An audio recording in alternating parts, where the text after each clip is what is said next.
El impulso que la industria ha dado al Puerto de la Luz y de Las Palmas ha sido decisivo para mostrar la fortaleza de un recinto que acoge probablemente una de las maquinarias económicas más importantes de Canarias. Y aquí es fundamental el papel que ejerce Aztican, no solo en el mundo de la reparación de buques y plataformas petrolíferas, sino también abonando al futuro con los desafíos del inevitable cambio del modelo energético, inevitable y además necesario e imprescindible. De energía eólica marina, de la expansión de esta empresa y de la situación del puerto, hablamos a continuación con Germán Suárez Calvo, que es presidente CEO de Astilleros Canarios Aztican. Bienvenido, buenos días. Buenos días, muchas gracias y muchas gracias por eso de empresa canaria de liderazgo. El Puerto de la Luz albergaría el mayor peso industrial de Canarias en este momento, o uno de los mayores, es clave. Una buena pregunta esa, si es el mayor peso industrial de Canarias. A mí no me gusta compararme, o no nos gusta compararnos con nadie, ¿no? Para no ofender a otros colegas del sector industrial aquí en Canarias, pero sí podemos decir que es de un peso industrial muy, muy importante en la economía y los datos los avalan. Incluso el Ministerio de Industria en la última agenda del sector naval que presentó la ministra Reyes Maroto se decía, es decir, por cada euro facturado a un barco en reparación naval se generan 3 o 4 euros en la economía local donde ese astillero se encuentra, ¿no? Con lo cual ahí está un dato importante de esa importancia en la prestación de servicios industriales como hacemos en el puerto de Las Palmas. ¿Le preocupa la colmatación del puerto? Dice Luis Ibarra, el presidente de la Autoridad Portuaria de Las Palmas, que el espacio disponible, o por lo menos las expectativas de expansión, de ampliación del puerto, se van a acabar definitivamente a partir de que culmine la ampliación, la última ampliación del muelle Reina Sofía, que lo demás que queda, pues en fin, es adecuar espacios, es lo que queda dentro. Es esa parte de la industria, pero ¿le preocupa eso? Sí es preocupante, pero también, claro, no sé, visto desde lo bueno y visto desde lo malo. Por otro lado también, ¿por qué está casi lleno, está casi colmatado? Pues porque quizás haya sido una historia de éxito el desarrollo de este puerto desde que existe, ¿no? Entonces siempre que se ha ido ampliando y construyendo y ganando terrenos al mar se han ido llenando, con lo cual eso es bueno. ¿Qué es lo que es preocupante? Que ya no se puede seguir creciendo como se creció en las últimas décadas, ya no se puede seguir rellenando suelo como se rellenó durante décadas en el puerto de Las Palmas. Y ahora viene una parte importante y difícil para este presidente y para los que vengan, que es la gestión de un suelo que está altamente ocupado y por el cual hay muchos intereses concurriendo, ¿no? Y además es un suelo público, es decir, no es una situación fácil, que es la que vamos a ver en los próximos años, y además compaginándolo con que entre seguir manteniendo la actividad existente que genera la riqueza que genera, hay que atraer nuevas actividades y nuevos servicios que este puerto tendrá que seguir prestando por el beneficio de todo para las próximas décadas, para que siga siendo un punto de escala obligada de cualquier barco que surque estas aguas del Atlántico, ¿no? Con lo cual no es fácil para el que esté y los que vengan. Habría que mirar hacia otros puntos de expansión del puerto, estos que no son la zona natural, digamos, del recinto de la luz, en fin, al abrigo de las isletas, hablar en fin, de otros muelles, el mismo caso de Arinaga, Santa Cruz de Tenerife, una mayor complementariedad, en fin, una mayor colaboración, aunque consta que existe, siempre lo dicen los presidentes de ambas autoridades portuarias, habría que ir a por eso, ¿no? Lanzarote, Fuerteventura. Sí ya existe colaboración, sobre todo el ejemplo bueno de colaboración es el de la industria de los cruceros, en la que tanto Las Palmas como Tenerife son puerto base para distintas compañías de cruceros durante la temporada de invierno, que vienen a hacer viajes en esta zona de la Macaronesia, ¿no? Cabo Verde, Canarias, Madeira, Azores, y algunos tocan Marruecos, ¿no? Y ahí sí existe una colaboración que todo pinta que de seguir así, de que se siga colmatando el suelo de la luz, y a su vez se están desarrollando otros recintos portuarios, tanto Las Palmas, Lanzarote como Fuerteventura, o Granadilla en Tenerife. Yo sí creo que en los próximos años va a haber más colaboraciones en otros segmentos de mercado y en otras actividades, porque de lo contrario sería estúpido por parte de todos dejar escapar el poder generar riqueza y prestar más servicios y nuevas actividades en los recintos portuarios canarios. Forzados por la necesidad, desde luego. Últimamente le he escuchado y leído reflexiones acerca de la eólica marina. El puerto apuesta por ese modelo y se dispone a licitar unos 120.000 metros cuadrados por unos 80 millones de euros. ¿A usted qué le parece esta iniciativa? Porque sí parece que se camina. Lo importante es que se camine.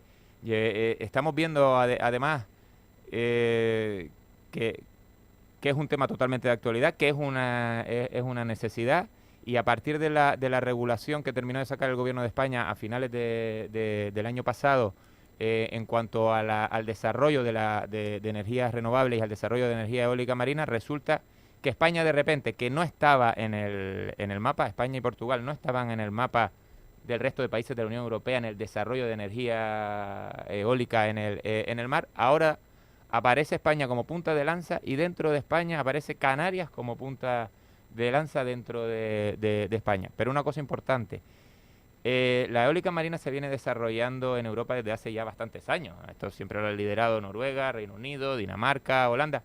Como en su día, ya hace décadas, empezó Noruega con las perforaciones petrolíferas y la riqueza que ha generado para ese país. No nos olvidemos, abro paréntesis, que el Fondo Soberano Noruego es el mayor fondo soberano del mundo. Y todo vino de una explotación bien planteada de los recursos naturales que ellos tenían en los años 60 o 70. Bien, ahora Canarias resulta que por lo que sea puede ser punta de lanza en la explotación de un recurso encima que es renovable, que es el viento constante que nos dan los alisios, y específicamente en eólica marina flotante. Tiene buena pinta, pero aquí tenemos que empujar todos desde todas las aristas posibles. Vamos a profundizar sobre eso. El gobierno canario también disponiendo incluso de 2.000 kilómetros cuadrados de mar, donde instalar molinos parece que tiene claro hacia dónde hay que ir. Sobre esta cuestión, esto es un anuncio que hacía pues a principio ayer el consejero de Transición Ecológica. ¿Esos 2.000 kilómetros cuadrados de mar le parecen suficientes como punto de partida? No lo sé, la verdad que es una dimensión y una cifra que también se sale de nuestra especialidad y de lo que a lo mejor yo puedo saber más, ¿no? Como pero por lo menos presidente Ticán, pero sí parece una buena cifra, sí parece un buen espacio. Por lo poco que he podido leer, y también uno va aprendiendo todos los días, se genera una capacidad extraordinaria de energía renovable, además de lo que se podría dedicar al consumo propio de las islas, lo cual es bueno porque, por ejemplo, y me voy a donde sé más, ¿no?, que es el tema del transporte marítimo, el sector naviero, astilleros. Hasta hace poco se publicaba un informe, el transporte marítimo necesita descarbonizarse. Y leía que para descarbonizarse, por supuesto, todavía no hay una solución definitiva. Hablan del hidrógeno, hablan del amoníaco, hablan del etanol, del metanol, pero todos tienen que ser verdes. ¿Qué quiere decir verdes? Que en el proceso de generación de ese combustible tú tienes que suministrarte de energía 100% verde, por supuesto. Entonces, de fuentes renovables, ¿no? Perfecto. Pues leía con asombro, y eso fue hace un mes y medio, que si el mundo quisiera generar suficiente combustible verde solo para el transporte marítimo, habría que dedicar toda la capacidad de energía renovable instalada a día de hoy en Europa, si no me equivoco, solo para generar combustible para descarbonizar el transporte marítimo. Por supuesto, estamos hablando a décadas de distancia en el tiempo, ¿no? Con lo cual a mí me gusta mucho ese hecho que leí, de que en España, Canarias pueda tener sobrecapacidad además del consumo interno, porque se podría utilizar para la elaboración de combustibles íntegramente verdes que luego se podrían revender, no lo sé, al transporte marítimo, al transporte aéreo. ¿Por qué no? Estamos haciendo una visión largoplacista, ni siquiera voy a decir medioplacista, ¿no? Pero ahí está. De todas maneras, nos podemos topar con los problemas de siempre.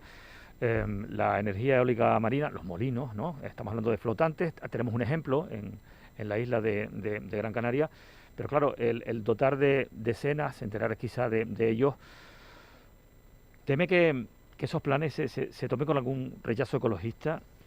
¿No habría que ser muy, muy, muy, muy didácticos para que no nos atropelle, en fin? Efectivamente, hay que explicarlo muy bien, hay que explicarlo muy bien, hay que ser muy didácticos, explicárselo a la población, evitar generar demagogia, que posiblemente aparezca demagogia. Y por ejemplo, es cuestión de ir, como tú dices, de ir explicándolo desde un punto de vista muy didáctico y siento repetirme, ¿no? Pero tú has mencionado el ejemplo del molino que está en Ginámara, al lado de La Plogán. Ese es un molino fijo, apoyado en el mar, no es No es flotante. flotante.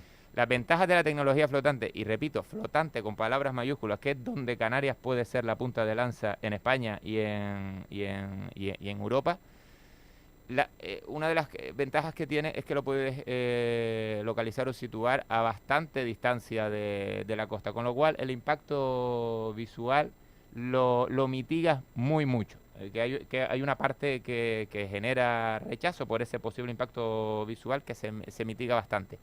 Luego, hay estudios que ya empiezan a demostrar, esto se ha hecho por supuesto con la eólica marina fija en Europa, que allá donde se han instalado los molinos, no sé si es por la sombra de las bases o de la cimentación que se usa, creo que se genera más diversidad y riqueza biomarina en torno a eso. Es decir, a- hay que explicar todo la foto completa. A mí particularmente sí creo que es una opción buena, en tanto en cuanto está alejada de la costa, reduces el impacto visual y medioambientalmente hablando, para eso están los especialistas que determinen aquellas zonas donde menos afecte o no afecte a cetáceos, a aves, etcétera, etcétera, etcétera. Si se hace bien, no tiene por qué implicar efectos negativos y es una oportunidad muy importante para proteger el medio ambiente en el fondo. Estamos hablando de descarbonizar, de generar la máxima renovable posible, ¿no? Pero todo esto, ¿cuál es lo difícil? Y esto es lo difícil y esto es lo complicado en este país como cualquier otro, pero en este país todavía más quizás hay que hacerlo rápido. Hay que hacerlo rápido, sí. Y empezando por la legislación. Por lo menos parece que sí que se está normativizando. El cambio de modelo del combustible ya se está abordando en todo el mundo, evidentemente, también en España y en Canarias, por ejemplo, con el gas licuado o el hidrógeno, lo que estábamos hablando antes. ¿Usted cree que a esto se ha llegado a tiempo para que Canarias pueda situarse en una posición de, no sé si de liderazgo, pero por lo menos de ventaja? Hombre, a ver, Canarias tiene una posición de ventaja que es la que nos da la situación geográfica. Estamos en una zona y en una ruta de paso en cuanto a transporte marítimo. Es verdad que no existe, ya lo decía antes, no hay una solución todavía sobre la mesa definitiva sobre cuál va a ser el combustible verde para los barcos definitivo. El gas natural licuado es una solución de transición, pero bueno, cuando hablamos de transición estamos hablando a lo mejor 15 o 20 años. Y 15 o 20 años es la vida útil de un barco que construyas hoy. Con lo cual, Canarias siempre ha sido una posición o la gasolinera perfecta en esta zona del Atlántico y por eso, en cuanto a suministro de bunkering, que es el combustible para los barcos, siempre los puertos canarios, tanto Las Palmas como Tenerife, han ocupado posiciones de liderazgo. Eh, Tenemos que seguir siendo la gran gasolinera en esta autopista en la que estamos situados y para eso tendremos que tener o deberíamos tener capacidad de almacenamiento de cualquier tipo de combustible que la industria marítima esté utilizando. ¿Que se está utilizando el gas natural licuado en los barcos? Sí, se está utilizando. Se está utilizando en los cruceros, se está utilizando en los grandes barcos portacontenedores, que es los que nos mantienen conectados con el resto del mundo y es importante que sigan teniendo este servicio aquí. Y en los próximos años, pues ya decidirán si es el amoníaco, si es el hidrógeno, si es el etanol, el metanol, como decía antes, y las autoridades portuarias canarias tendrán que buscar espacio para tener ya sea hidrógeno, ya sea amoníaco, etanol, metanol o lo que sea. Y para mí eso me parece fundamental. Tenemos que tener todos los tipos de combustible que la industria demande y todo lo que sea facilitar para que se adelante el uso de combustibles renovables o combustibles verdes, mejor dicho, en el transporte marítimo, pues habrá que apoyarlo. Bueno, son 14 los minutos que restan para las 10 de la mañana. Estamos con Germán Suárez Calvo, que es presidente de Asticam, hablando sobre todo eso de renovables. Vamos a seguir hablando de eso, del modelo de combustible. ¿Sabe usted que el Gobierno de España, a cuenta de la crisis energética por la que estamos atravesando y que está provocando, pues, en fin, serios niveles de inflación, luego hablamos de eso y cómo está afectando justamente a la empresa que usted preside, pero yo le quiero preguntar por ese decreto de medidas urgentes, entre otras, la liberalización de regasificadores y esa polémica que se ha originado. El Gobierno de Canarias se ha opuesto, pero también, y de una manera bastante más cruenta y bastante más frontal y bastante más evidente, el Cabildo de Gran Canaria. ¿Le parece que esta polémica, primero, ¿le parece que hay razones para la polémica, en primer lugar? En segundo lugar, ¿cree que deberíamos superar este tipo de cuestiones? Y en tercer lugar, si era necesario esto. Ya me haces me haces una pregunta difícil, ¿no? ¿Es necesaria una regasificadora ahora? Es necesaria teniendo en cuenta que hay otras alternativas. ¿Es necesaria una regasificadora? ¿Por qué no se puso la regasificadora hace 15 años o hace 20 años? Para poder enchufarla a los ciclos combinados tanto de Gran Canaria como de Tenerife, que creo que ya estaban puestos, ¿no? Y ahí es donde está la polémica, y ahí es donde está la discusión.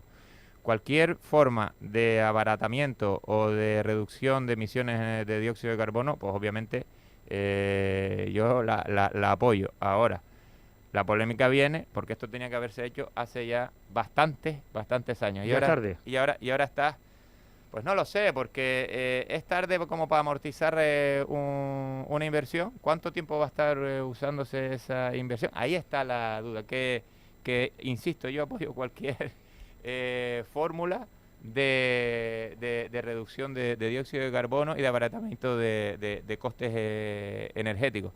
Ahora, a mí me dicen como empresario, haz tú la inversión, y digo, espérate, voy a ver bien los números, ¿no? Ahí está la polémica. Después, en cuestiones o posicionamientos políticos, no quiero entrar porque no es mi papel, ¿no? Pero sí voy a hablar de cómo está afectando esta crisis del combustible, de la energía, a Asticam. ¿De qué manera les está afectando? ¿Cuáles son las perspectivas que ustedes tienen? ¿Cómo actúan contra esto? A ver, nuestro consumo energético y la factura eléctrica pues se ha multiplicado por 3 o por 4. Ahí te lo puedo decir. Bien, en verdad que una buena parte de ese consumo a su vez se repercute a los clientes que son los armadores, ¿no? Y en nuestro sector en particular quizás tengamos un poquito de suerte, en tanto en cuanto el transporte marítimo ya desde hace muchos años, cuando te hacía una cotización de transporte, sea el armador, el dueño del barco, que al final es el cliente del astillero, cuando te cotizaba un viaje o una ruta, esto se viene haciendo desde hace años, siempre en épocas en las que ha habido una variabilidad muy alta o una subida muy importante en el precio de los combustibles, y el combustible es el 70 o el 80% de los costes directos de operación en un barco, importante, te daban una cotización en la que abajo te ponían un asterisco y una letra chica, y era una cosa que se llama en inglés el BAF, que es una tasa que es variable en el momento en el que tú cargas la mercancía en función al precio del combustible en ese momento. Es decir, que nuestros clientes están acostumbrados a esa variabilidad. ¿Qué estamos haciendo nosotros como astilleros? Lo mismo. Oye, yo te puedo dar una cotización, yo te puedo dar una oferta, pero entenderás que hay una serie de costes que tú también sabes que los tienes, porque en tu día a día lo has tenido siempre con el precio del combustible, y yo te lo tengo que hacer variable. Con lo cual, gracias a eso, estamos escapando. Pero no solo a eso. También se da la circunstancia pero esto es un tema muy específico y que tiene que cambiar pronto. Sobre todo que acabe, porque la inflación ya venía de antes, y lo de la invasión de Rusia a Ucrania vino ya a rematar la jugada. Lo más importante es que eso se termine por la desgracia humana que hay. Eso es lo más importante de todo.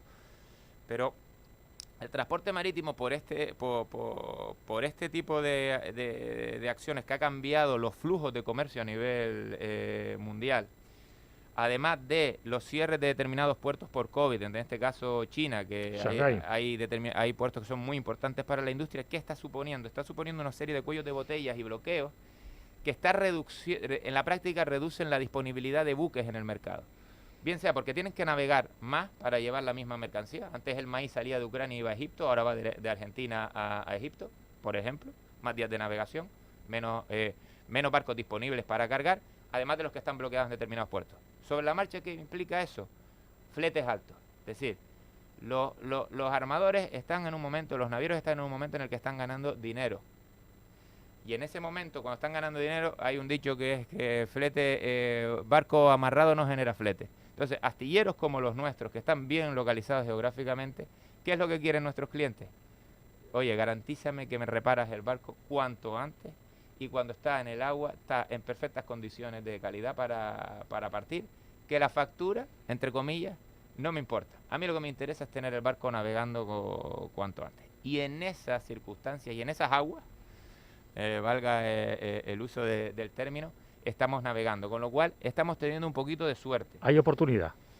Sí, pero no nos podemos cegar en eso y tenemos que pensar que a todos los sectores nos tiene que ir bien cuanto antes, porque esta oportunidad o este oasis en el que podemos estar se puede secar, ¿eh? ¿Puede ser una burbuja esto? Es no tanto como una burbuja, porque esto no va a generar una sobreinversión o una sobreconstrucción de barcos, como en el pasado ocurría con la burbuja inmobiliaria, que al final genera mucha más capacidad de lo que el mercado es capaz de absorber, pero es verdad que está generando unos buenos retornos para el sector, y por eso el sector portuario, por eso el puerto de Las Palmas, que presta servicios a flotas de todos los países y de todos los segmentos, pues se está viendo movimiento y la actividad no se para.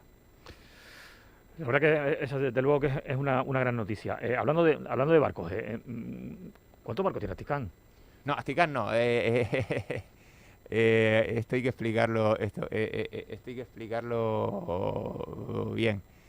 Los dueños de Asticán, que somos dos partes, por un lado socio, amigo y casi familia, porque mi padre y él estuvieron más de 40 años juntos, y Germán Suárez Investment, es decir, Tanasis Lascaridis y Germán Suárez Investment somos los dueños de Asticán, pero también nos hemos embarcado en un proyecto interesante de generación de flota eficiente, moderna, con barcos entregándose a lo largo de este año. Y en total son 11 barcos los dueños de Asticán, no Asticán, que es diferente, porque además todo se gestiona en Grecia, que es la cuna del sector naviero, nada se gestiona en España o desde Las Palmas. Pues son 11 barcos los que terminarán tocando agua a final de año, con opciones a 2 más de momento. Y como decía, pues hemos tenido la suerte, porque esto al final, el sector naviero a veces es como un casino, de que nos ha tocado justo un entorno bastante interesante en cuanto a fletes y necesidades de transporte. Desde luego una muy buena oportunidad. El barco nodriza es el buque este de Las Palmas. No, lo que pasa es que es una manera de llamarlo. Es decir, vamos a llamarlo, si quieren, buque insignia, o es el primero de estos 11 barcos que estamos hablando, ¿no? Y que decidimos ponerle Las Palmas en honor a Germán Suárez Domínguez, que fue presidente de Asticán muchos años y padre de Ana y mío. Y bueno, pues precisamente hace 2 semanas, creo que fue, paró aquí en Las Palmas, venía cargado con maíz de Argentina, destino a Egipto, y hizo combustible en Las Palmas en medio de su ruta. Y, hombre, fue emotivo, ¿no? Que un barco que se le pone en Las Palmas en honor a tu padre y visita por primera vez la ciudad, pues fue muy emotivo, y encima con suerte que iba cargado y no podía perder tiempo, con lo cual No llegó, yo no creo que llegase a las 12 horas en la bahía, hizo combustible rapidito y siguió con su viaje y esperamos tener más visitas, pero que siempre venga cargado, que no venga nunca de vacío. Muy simbólico, desde luego, ¿no? Aunque fueran Sí, esas 12 horas nada más. efectivamente. Su padre que nos dejó hace ahora mismo, este mes, creo que son 3 años, ¿no? Sí, sí, sí, sí, sí, sí, sí. No me gusta entrar en ese charco, pero sí, sí, hizo 3 años el 4 de mayo, volando, la verdad. Volando. Desde luego no vamos a entrar en ese charco Muchas gracias. de ninguna manera. Lo que sí quiero preguntarle es ya que estamos hablando de navegación y de los mares y de venir de un continente a otro, quiero preguntarle por esa concesión del mayor astillero del canal de Panamá, exactamente cuál es el papel que juega la empresa en esta cuestión. Volvemos a repetir nuestro modelo de negocio que se demostró que funcionó desde que en 1989 los accionistas decidieron comprar Asticán, luego Astilleros de Santander. Vamos a un sitio geográficamente clave, un lugar de paso, una ruta marítima importantísima, es el Canal de Panamá. Por el Canal de Panamá pasan 14.000 barcos al año de media. Y nosotros nos hemos adjudicado en concesión por 20 años más una posibilidad de otros 20 años más el mayor astillero por capacidad de varada en toda esa zona del Pacífico. Y es un astillero que con menos de un centenar de barcos reparados al año debería funcionar. Y pasan 14.000 barcos por delante. Creo que hemos tenido suerte, ojo, y le echamos mucha garra al hacer todo este tema en medio del COVID y la suerte y quizás un ángel que estaba arriba, que era el presidente, pues nos ayudó.